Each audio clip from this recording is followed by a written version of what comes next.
পুরো বিশ্বকে হতবাক করে দিয়ে ভেনেজুয়েলা বের করেছে এমন সব আধুনিক যুদ্ধ সরঞ্জাম যা পুরো বিশ্ব আগে কোনোদিন কল্পনাও করতে পারেনি। এবার তারা একটা বা দুইটি নয়, পুরো সামরিক বহর নামিয়ে দিয়েছে। BMP-3 হল রাশিয়ার তৈরি একটি আধুনিক ফাইটিং ভেহিকেল, যা একই সঙ্গে সৈন্য বহন ও সরাসরি যুদ্ধ করার জন্য ব্যবহার করা হয়। এতে শক্তিশালী 100 মিলিমিটার কামান রয়েছে, যেটা দিয়ে 3 কিলোমিটারের ভেতরে থাকা যে কোনো লক্ষ্যবস্তুতে নির্ভুল অ্যাটাক চালানো যায়। পাশাপাশি এতে 30 মিলিমিটার মেশিনগান রয়েছে, যা দিয়ে প্রতি সেকেন্ডে কয়েক শত রাউন্ড গুলি ছোড়া যায়। এই যানটি মাটিতে ঘণ্টায় প্রায় 70 কিলোমিটার গতিতে চলতে পারে এবং পানিতেও প্রায় 10 কিলোমিটার গতিতে চলার ক্ষমতা রাখে। ভেতরে 3 জন ক্রু ও মোট 7 জন সৈন্য নিরাপদে চলাচল করতে পারে। এর বডি এমনভাবে তৈরি করা হয়েছে যা ছোটখাটো মিসাইল অ্যাটাক থেকে নিজেদেরকে রক্ষা করতে পারে। আধুনিক ভার্সনে নাইট ভিশন ও থার্মাল ক্যামেরা যুক্ত থাকায় রাতেও এটা দিয়ে লাগাতার যুদ্ধ চালিয়ে যাওয়া যায়। ম্যারিস্কেল এটা শুধু একটা যুদ্ধজাহাজ নয়, এটি ভেনেজুয়েলার সমুদ্রের ওপর ভাসমান এক শক্তিশালী যুদ্ধঘাঁটি। এতে থাকা অ্যান্টিশিপ মিসাইল কয়েকশো কিলোমিটার দূরে শত্রুজাহাজ গুড়িয়ে দিতে সক্ষম। এতে থাকা শক্তিশালী রাডার সিস্টেম এতটাই উন্নত যে শত্রুজাহাজ বা বিমান আকাশ সীমানায় ঢোকার অনেক আগেই ধরা পড়ে। জানলে অবাক হবেন, এই যুদ্ধজাহাজ পানির নিচে থাকা সাবমেরিনকেও খুঁজে বের করে অ্যাটাক চালাতে পারে। এই জাহাজে যুদ্ধ হেলিকপ্টারগুলো ল্যান্ড করতে পারে। এটাকে এমনভাবে তৈরি করা হয়েছে যা মাসের পর মাস সমুদ্রে থেকে লাগাতার যুদ্ধ চালিয়ে যেতে পারে। তাই এটাকে সমুদ্রের ভাসমান নৌবাহিনী ক্যাম্প বলা হয়। Su-30 এটা হলো রাশিয়ার তৈরি সুপারসনিক যুদ্ধবিমান। ভেনেজুয়েলা মোট 24টি Su-30 কিনেছে। এই যুদ্ধবিমানকে বিশ্বের প্রতিটি দেশ খুব ভালো করেই চেনে, কারণ এর ক্ষমতা। এটা একটা মাল্টি রোল ফাইটার, অর্থাৎ একসাথে আকাশ, মাটিতে ও সমুদ্রে আক্রমণ করতে পারে।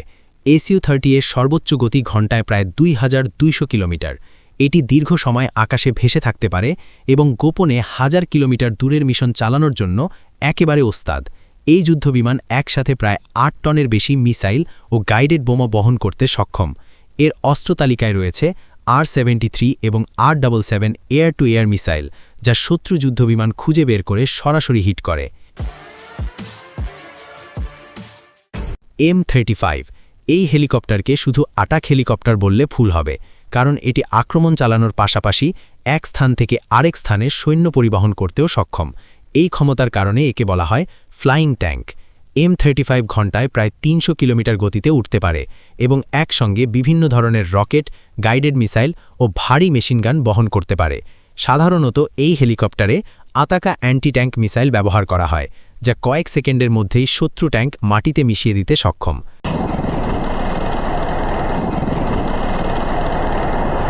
প্রায় 2 টন অস্ত্র বহনের ক্ষমতা থাকায় এই হেলিকপ্টার বের হওয়া মানে পুরো যুদ্ধের ফলাফল একাই বদলে দিতে পারে।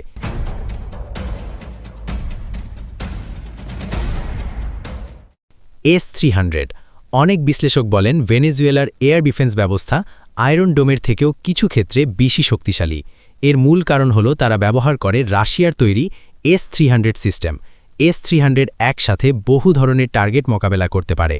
শত্রু যুদ্ধবিমান, ক্রুজ মিসাইল, ব্যালিস্টিক মিসাইল, এমনকি মাটি থেকে কয়েক হাজার ফুট উপরে উঠতে থাকা গোপন নজরদারি ড্রোনও ধরতে পারে এই সিস্টেম। S-300 প্রায় 150 থেকে 200 কিলোমিটার দূরের টার্গেট শনাক্ত ও হিট করতে সক্ষম। ভেনেজুয়েলা তাদের বর্ডারের চারপাশে গুরুত্বপূর্ণ শহর ও সামরিক ঘাঁটির চারপাশেই এই সিস্টেম সব সময় অ্যাক্টিভ রাখে।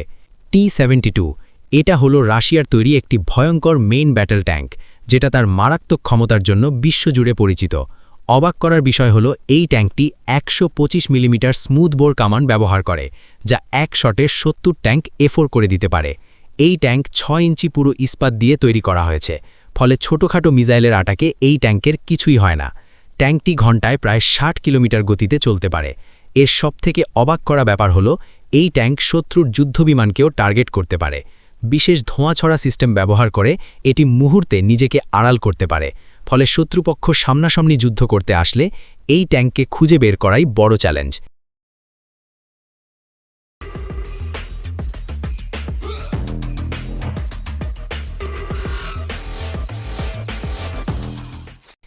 LCU ল্যান্ডিং ক্রাফট যুদ্ধ শুরু হলে শুধু আকাশে ফাইটার জেট পাঠালেই হয় না, সৈন্য, ট্যাঙ্ক, ট্রাক, গোলাবারুদ সবকিছুই একসাথে শত্রু এলাকার ভেতরে নামাতে হয়।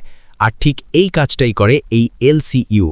এটা সাধারণত কয়েকশো টন ওজনের মাল বহন করতে পারে, একসাথে 250 থেকে 300 জনের বেশি সৈন্য এবং একসাথে 8টা যুদ্ধ ট্যাঙ্ক বহন করতে পারে। এর গতি 20 কিলোমিটার প্রতি ঘন্টা। এই ল্যান্ডিং ক্রাফট মূলত তৈরি করা হয়েছে সমুদ্র বা নদীর তীরে কোনো ঘাট ছাড়াই সরাসরি সৈন্য নামানোর জন্য। বড় জাহাজ থেকে বের হয়ে এটা ধীরে ধীরে উপকূলের দিকে এগিয়ে যায়, তারপর সামনে থাকা দরজাটা খুলে যায়। দরজা খুললেই ভেতরে থাকা ট্যাঙ্ক, সাজোয়াজান আর সৈন্যরা সরাসরি মাটিতে নেমে পড়ে। কোনো ব্রিজ, কোনো বন্দর কিছুরই দরকার হয় না। লং 2 এটা হলো চীনের তৈরি একটি গোপন সশস্ত্র ড্রোন, যেটা আধুনিক যুদ্ধক্ষেত্রে একাই পুরো যুদ্ধের মোড় ঘুরিয়ে দিতে পারে। অবাক করার বিষয় হলো এই ড্রোন একটানা প্রায় 32 ঘন্টার বেশি সময় আকাশে উঠতে পারে, যা অনেক ফাইটার জেটের পক্ষেও অসম্ভব।